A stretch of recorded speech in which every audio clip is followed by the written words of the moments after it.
जय हिंद, जोहार झारखंड। मैं शमशाद आलम। आज जिस मुद्दे पे बात करने वाले हैं वो मुद्दा है जयराम महतो से जुड़ा हुआ। जयराम महतो से जुड़ा हुआ तीन चार मुद्दा पे आज बात करेंगे। पहला मुद्दा ये समझेंगे कि भाई कि जयराम महतो का एक वीडियो काफी ज्यादा वायरल हो रहा और वो वीडियो है कि कोयला लदे ट्रकों के ऊपर जयराम महतो अचानक छापामारी किए हैं, तो फिर क्या हुआ है इसके ऊपर बात करेंगे। दूसरा जो पॉइंट ये आता है कि जयराम महतो का स्कॉर्पियो का नंबर है 1947, तो आखिर जयराम महतो 1947 का नंबर ही क्यों जो है कि चॉइस की है, क्योंकि ये वीआईपी नंबर है। तीसरा अगर हम पॉइंट पे चलेंगे तो जयराम महतो का जो है कि तनख्वाह आ गया है और तनख्वाह आने के बाद जो है कि कितना तनख्वाह आया है, और जयराम महतो जो है कि अपनी मंचों से जो है कि हमेशा इस बात को कहे थे कि हमारी जो भी पेमेंट आएगी 75% पेमेंट जो है कि हम जो है कि डोनेट करेंगे और जनता के बीच में जो है कि काम में लगाएंगे। तो क्या ये सारी बात हुई है? ये सारे बात पे आज डिस्कस करेंगे। आप लोग वीडियो में अंत तक बने रहिए। चलिए चलते और सारी बात को विस्तार रूप से समझते हैं। तो पहला पॉइंट ये है कि जो अभी सोशल मीडिया में बहुत ज्यादा वायरल है कि जयराम महतो अचानक जो है कि डुमरी विधानसभा अंतर्गत जो है कि टोल प्लाजा है जो NH2 पे है, अब वो डुमरी विधानसभा का क्षेत्र में ही है जहां का जयराम महतो विधायक है। और जयराम महतो पहले भी कहे थे कि आने वाले वक्त में ऐसा होगा कि कुर्सी लगाकर बैठेंगे और इधर से अवैध रूप से जो कोयला लदा ट्रक जा रहा है उसको जो है कि नकेल कसेंगे और झारखंड का जो खनिज संपदा है उसे अब लूटने नहीं देंगे, बाहर जाने नहीं देंगे। तो जयराम महतो ने ये करके दिखाया, लेकिन हुआ क्या बात समझिएगा पूरा कॉन्सेप्ट को। जयराम महतो का छापामारी के बाद क्या रिजल्ट आया, ये तो सबसे बड़ी बात है ना कि रिजल्ट पॉजिटिव में आया, नेगेटिव में आया। तो देखिए दरअसल बात ऐसा है कि जयराम महतो को ये सूचना मिलता है कि धनबाद से जो है कि 60 से 70 ट्रक जो है कि कोयला लदे जो है कि बिहार और उत्तर प्रदेश जाएगी, और उसी जो है कि इलीगल मतलब कुछ ट्रक उसी के आड़ में जो है कि निकल जाएगी। अब देखिए कुछ तो लीगल रूप से जो है कि ट्रक कोयला लदा जा रहा और उसी के आड़ में जो है कि कुछ ट्रक जो है कि जाएगा। ये खबर जयराम महतो को मिला। जयराम महतो को लगा कि भाई कि ये अच्छा मौका है कि आज कार्रवाई करने का। अचानक अपने समर्थकों के साथ जो है कि टोल प्लाजा के पास पहुंचते हैं। उसके बाद वहां का जो अनुमंडल का जो है कि एसडीओ है उनको जो है कि कॉल करते हैं। उसके बाद स्थानीय पुलिस को कॉल करते हैं। सारा लोग मिलकर जो है कि वहां पर करते क्या है कि भाई की चेक इन लगाते, छापामारी स्टार्ट करते हैं। जयराम महतो का एग्रेशन भी वहां पे देखा गया कि किस तरीके से जो है कि वो एग्रेशन मूड में दिख रहे थे। अब होता ऐसा है कि जैसे ही जयराम महतो जो है कि अब छापा मारने पर वहां पहुंचे हैं, उससे पहले ही जो कोयला तस्करी करने वाले या कोयला माफियाओं का इतना बड़ा सिंडिकेट है कि उनको पहले ही भनक लग गया। किसी के द्वारा सूचना दे दिया गया कि डुमरी विधानसभा के विधायक आज जो है कि छापामारी करेंगे टोल प्लाजा के पास। अब ऐसे में जो है कि जितना भी अवैध ट्रक था उस ट्रक को जो है कि दूसरे रास्ते से निकाल दिया गया। जिस रास्ते में जयराम महतो जो है कि छापामारी कर रहे थे उस रास्ते से वो ट्रक नहीं निकला जो ट्रक आने की अवैध रूप से कोयला उत्तर प्रदेश लेके जा रहा था। उसी ट्रक को भेजा गया जो ट्रक वैध रूप से जो है उस रास्ते से आ रहा था। अब यहां पर ये है, लेकिन थोड़ा सा सोचने वाली बात है कि ये छापामारी जो है कि नाकामयाब है या कामयाब है। तो देखिए एक बात तो तय है कि छापामारी में जो है कि पकड़ा नहीं गया अवैध रूप से जाने वाला ट्रक, लेकिन ये तो तय है कि अब जो है कि कोयला माफियाओं को खैर नहीं है। और कोयला माफिया जो है कि अब इस बात को सोचने लगा कि भाई कि ये युवा जो विधायक है ये कतई जो है कि अब बर्दाश्त करने वाला नहीं है। झारखंड का जो है कि खनिज संपदा अब यहां से मतलब बर्बाद होने नहीं देगा। तो ये तो तय है। तो कहीं ना कहीं जो है जयराम महतो का ये पहल अपने आप में जो है कि झारखंड का चर्चा का विषय है। कल तक जो मीडिया चैनल वाले जयराम महतो का जो है कि क्रिटिसाइज करते थे, मैं उस मीडिया चैनल का नाम नहीं लूंगा, वो मीडिया चैनल इस बात को कह रहा है कि वाकई में टाइगर जो टाइगर कहने लायक है, जयराम जिस तरीके से काम कर रहा है वाकई में टाइगर कहा जा सकता है। क्योंकि जिस तरह से झारखंड के खनिज संपदा को बचाने की बात जयराम महतो अपने चुनावी भाषण में या फिर अपने तमाम ऐसे जो है मंच से कहे हैं, तो वो इस बात को दिख रहा है कि वो कार्य कर रहे हैं। लेकिन चलिए इस फर्स्ट टाइम में तो जो है कि जो सिंडिकेट है कोयला माफियाओं का वो तो जो है कि अपना अवैध रूप से जो भेज रहे थे, मतलब वैध रूप से जो भेज रहे थे, अवैध रूप से जो भेज रहे थे उसमें तो वो बचाने में कामयाब हो गए। दूसरी टाइम में ऐसा नहीं होगा। दूसरी टाइम में जेएलकेएम के कार्यकर्ता और जयराम महतो जो है कि काफी ज्यादा मुस्तैद रहेगा और भाई आपको जो है कि अब बख्शा नहीं जाएगा। ये यहां पर है कि पूरे ट्रक का मामला को आप जो है कि बिल्कुल समझ गए। दूसरी पॉइंट पे आते हैं और दूसरा पॉइंट आपका ये है कि 1947 जो स्कॉर्पियो गाड़ी है, जयराम महतो स्कॉर्पियो गाड़ी जो लिए हैं वो 1947 उसका नंबर है। काफी ज्यादा कंट्रोवर्सी भी देखा गया इस गाड़ी को लेकर। जब उनसे सवाल किया गया कि आखिर 1947 जो है कि आपका गाड़ी का नंबर क्यों है, तो जयराम महतो कहते हैं कि जितना हम झारखंडी हैं उतना ही हम जो है कि भारतीय हैं, और भारत की आजादी 1947 में हुई है। 1932 जो है, जो झारखंड की खतियान की बात कर रहा, वो हमारे दिल और दिमाग में है। हम उतने 1947 को भी रिगार्ड देते जितना कि 1932 को रिगार्ड देते।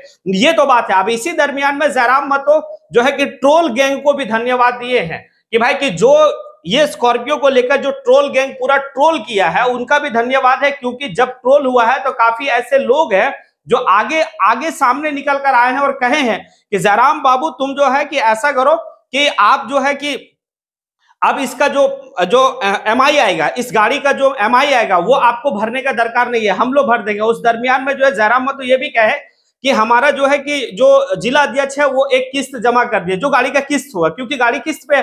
दूसरा, बहुत ऐसे रिटायर जो है कि टीचर है, रिटायर जो है कि वकील है, रिटायर प्रोफेसर है, जो इस बात को कहे हैं कि जयराम आपको जब भी दरकार होगी आप बताएंगे, हम जो है कि उस समय गाड़ी का जो किस्त है वो भर देंगे। तो चलिए, ये तो कम से कम है कि जयराम महतो लोगों का दिल और दिमाग में बसता है, एक बात तो तय है।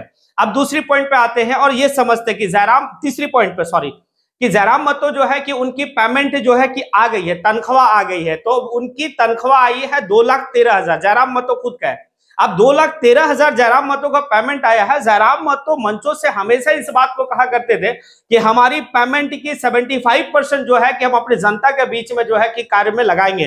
अब जयराम महतो क्या इस पैसा को कार्य में लगा दिए हैं या फिर लगाएंगे? तो जयराम महतो स्पष्ट कहे कि अभी पेमेंट आई है, हम 75% आने की 1,60,000 लमसम जो है कि 75% हो रहा है। इस पैसे को अभी तक हम जनता के कार्यों में नहीं लगाए हैं या जनता को हम ये नहीं किए, लेकिन इसका थोड़ा सा मामला को समझ रहे हैं कि कैसे जो है कि इसको यूटिलाइज किया जाए, कैसे जो है कि जनता के कार्य में लगाया जाए।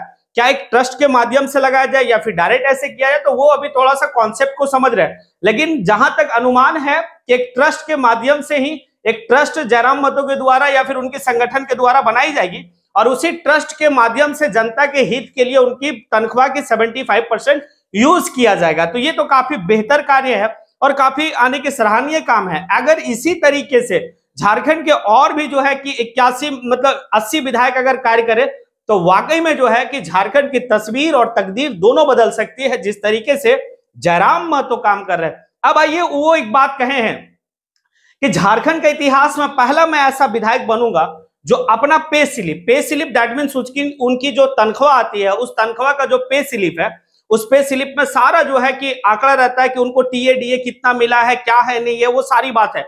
अब ये सारा चीज को जो है कि वो पब्लिक मतलब पब्लिश करेंगे, यानी कि वो अपना ऑफिशियल जो उनका मतलब कुछ होगा उनके ऊपर जो है कि वो डालेंगे, लेकिन थोड़ा सा मतलब बचा के, क्योंकि जयराम महतो कहे कि झारखंड इस चीज के लिए काफी ज्यादा मतलब कह सकते हैं कि भाई नामी है कि भाई यहाँ से किस तरह से जो है कि पैसा जो है कि किया जाता है। जैसे जामताड़ा की कहानी को आप लोगों को पता है, तो इसीलिए उसमें जो बहुत ऐसा कुछ है जिसको मिटा दिया जाएगा और ऐसे जो है कि आपका पब्लिश किया जाएगा। अब ये बात है। और जयराम महतो कल जब भी जो है कि सर्वदलीय बैठक बुलाई गई थी मतलब रविंद्रनाथ महतो के द्वारा, तो वहां पर वो खाली पांव गए थे, क्योंकि सदन के अंदर में ही जो है कि उनको जाना था। क्योंकि जयराम महतो फर्स्ट टाइम जब सदन गए थे खाली पैर गए थे और वो इस बात को कहते कि मैं जब सदन आऊंगा मैं खाली पैर आऊंगा, क्योंकि सदन एक मंदिर है, लोकतंत्र की मंदिर है, तो वो खाली पैर पहुंचे थे।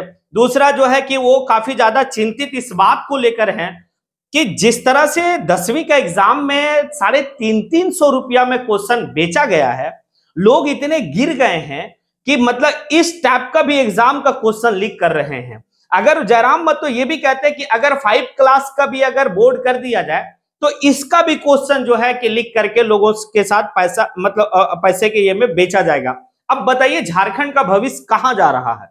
ये जयराम महतो काफी ज्यादा जो है कि सोच में है। अब हमें लगता है कि कुछ एक ठोस कदम जो है कि सदन में रखा जाएगा और ठोस कदम जो है कि सरकार को उठाना चाहिए कि इस तरीके जो सिंडिकेट हैं जो क्वेश्चन मामला को लीक करते हैं उनको ऊपर एक ठोस कार्रवाई होनी चाहिए। 350 रुपया में क्वेश्चन बेच रहे हैं, यानी कि पैसा का इतना हवस है लोगों का कि लोगों का जीवन जो है कि नहीं समझ पा रहा। कह रहा ना कि किसी को भाई इस तरह से करना काफी ज्यादा सोचने वाला विषय है। अब चलिए समझिएगा बात को, क्या लगता है आप लोगों को, क्या जयराम महतो जिस तरीके से कोयला लदे ट्रकों पर छापामारी किए हैं, क्या इस बात को दर्शाता है कि एक तरफ 80 और एक तरफ इकलौता विधायक, जो अपने काम से जाना जा रहा है। और आने वाले वक्त में तो ये भी कहा जा रहा है कि भाई कि जयराम महतो का विरोधी भी जो है कि मजबूर हो जाएगा जयराम महतो का सराहना करने के लिए, क्योंकि क्या उनका आइडियोलॉजी है, क्या उनका क्या है, बहुत लोगों का बहुत कुछ कहना उनके प्रति, लेकिन काम को देखने के बाद तो समझ में आता है कि झारखंड के हित के बारे में अगर कोई सोच रहा है 81 विधायक में, तो सिर्फ इकलौता एक विधायक है, वो है जयराम महतो। क्योंकि छापेमारी ने यह साबित किया कि जयराम महतो जिस तरीके से कहे थे कि वक्त आएगा तो जो डुमरी विधानसभा अंतर्गत जो टोल प्लाजा है जो NH2 पे है, वहां पे कुर्सी लगाकर हम जो है कि चेक इन करेंगे कि कोयला वैध रूप से जा रहा है या अवैध रूप से जा रहा, और वो करके उन्होंने दिखाया। हालांकि इसमें जो है कि कामयाबी नहीं मिली, पकड़ा नहीं गया अवैध रूप से ले जाने वाले मतलब कोयला को, लेकिन आने वाले वक्त में यह बात तो साबित हो गया कि कोयला माफियाओं में एक हड़कंप मचा है कि एक नौजवान लड़का जो विधायक है वो बख्शेगा नहीं, और जब तक वो रहेगा तब तक जो है कि हम अवैध रूप से झारखंड का खनिज संपदा को लूट नहीं सकते हैं। तो ये तो है। क्या लगता है आप लोगों को, क्या मैंने जो कहा ये 3-4 पॉइंट पे अगर आप लोगों को लगता है कि सही जा रहा है, दिशा सही है जयराम महतो का, तो फिर आप कमेंट बॉक्स में आके कमेंट जरूर करें। इसी के साथ मैं अपनी बात को यहीं पे समेटता हूं। जय हिंद।